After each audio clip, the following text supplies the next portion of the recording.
अस्सलाम वालेकुम class. Next topic है हमारा immunity. Immunity is the ability of an organism to resist infection. Immunity किसी भी ऑर्गेनिज्म की बॉडी में वो एबिलिटी होती है जो रेजिस्ट करती है यानी रोकती है इन्फेक्शन को, ठीक है, from invading disease causing micro organisms.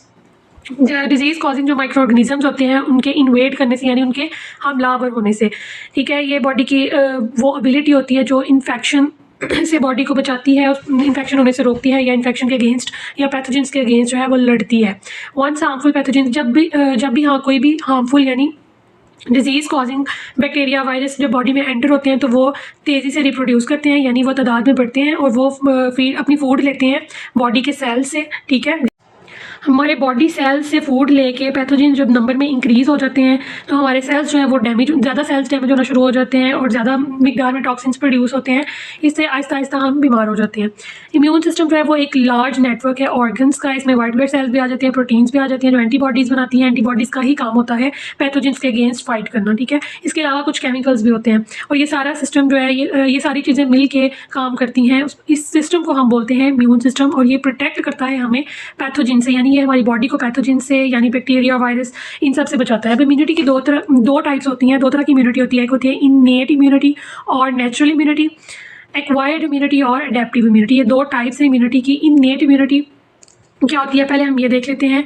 अच्छा जी, इननेट इम्यूनिटी को हम नेचुरल इम्यूनिटी भी बोलते हैं। जब कोई भी ऑर्गेनिज्म या कोई भी इंसान जब पैदा होता है तो उसकी बॉडी में कुदरती तौर पर एक इम्यूनिटी होती है, उसको हम बोलते हैं इननेट इम्यूनिटी या नेचुरल इम्यूनिटी, यानी वो पैदाइशी तौर पर ही हमारी बॉडी में होती है। This is activated immediately when the pathogen attacks. कोई भी पैथोजन जब बॉडी पे अटैक करता है तो तेज़ी से जल्दी से ये इम्यूनिटी जो है वो एक्टिवेट हो जाती है बॉडी में नेचुरली यानी कुदरती तौर पे। Innate immunity includes certain barriers and defense mechanism that keep foreign particles out of the body। अच्छा जी, innate immunity क्या करती है? कुछ बैरियर्स बना देती है यानी कुछ रुकावटें बना देती है। वो क्या करते हैं? हमारी बॉडी को प्रोटेक्ट करते हैं, डिफेंड करते हैं, प्रोटेक्ट करते हैं, किसी भी पैथोजन के अटैक से हमें बचाते हैं, ठीक है।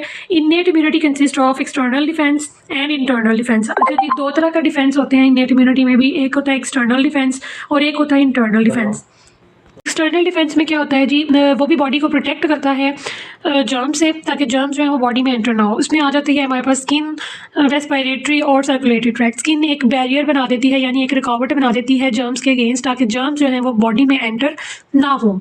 जब हमारी बॉडी में कहीं पे भी कट लग जाता है तो ब्लड जो होता है वो एक क्लॉट बना देता है। उस क्लॉट का काम क्या है? सील कर देना यानी बंद कर देना वाउंड को, ठीक है, यानी जख्म को। वाउंड कहते हैं जख्म को क्लॉट बंद कर देता है और इस तरह से वो प्रोटेक्ट करता है बॉडी को किसी भी पैथोजन की एंट्री से, ताकि कोई भी पैथोजन जो है वो बॉडी में एंटर ना हो सके, ठीक है। अगला है हमारे पास इंटरनल डिफेंस। चलिए, इंटरनल डिफेंस में क्या होता है कि पैथोजेंस जब किसी भी बॉडी टिश्यूज़ पर हमला करते हैं, इन्वेड करने का मतलब होता है हमला करना, ठीक है, तो हमारी बॉडी में जो इम्यून सिस्टम होता है वो एक्टिवेट हो जाता है और वो डिस्ट्रॉय कर देता है यानी ख़त्म कर देता है पैथोजेंस को, ठीक है। इट यूजेज़ ये जो हमारा इम्यून सिस्टम है वो कुछ वाइट ब्लड सेल्स को यूज़ करता है। डिफरेंट तरह के वाइट ब्लड सेल्स को यूज़ करके वो पैथोजेंस को पहले तो डिटेक्ट करेगा, ठीक है, और उसके बाद उनको डिस्ट्रॉय कर देगा यानी देखेगा कि पैथोजेंस हैं कहाँ पे बॉडी में और फिर उसके बाद उनको ख़त्म कर देगा। इन वाइट ब्लड सेल्स को हम बोलते हैं फेगोसाइट्स। फेगोसाइट्स क्या करते हैं कि जर्म्स के इर्द गिर्द एक घेरा बना लेते हैं। उनको सराउंड करने के बाद उनको एब्जॉर्ब कर लेते हैं अपने अंदर एब्जॉर्ब करने के बाद वो उनको डिस्ट्रॉय कर देते हैं यानी ख़त्म कर देते हैं, ठीक है। और उसके बाद eventually these white cells die. उसके बाद इन वाइट सेल्स की भी डेथ हो जाती है यानी ये भी ख़त्म हो जाते हैं, ठीक है। जब कोई भी ज़ख्म होता है हमारी बॉडी में, उसके ऊपर जो रेशा बना होता है उसको बोलते हैं पस। बेसिकली रेशे को कहते हैं, ठीक है, जो ज़ख्म के ऊपर बना होता है। वो बेसिकली होते क्या हैं? वाइट ब्लड सेल्स, जिनकी जो जर्म्स को किल करने के बाद खुद भी ख़त्म हो जाते हैं। वही वाइट ब्लड सेल्स जो है वो रेशे की फॉर्म में बॉडी से बाहर आ जाते हैं।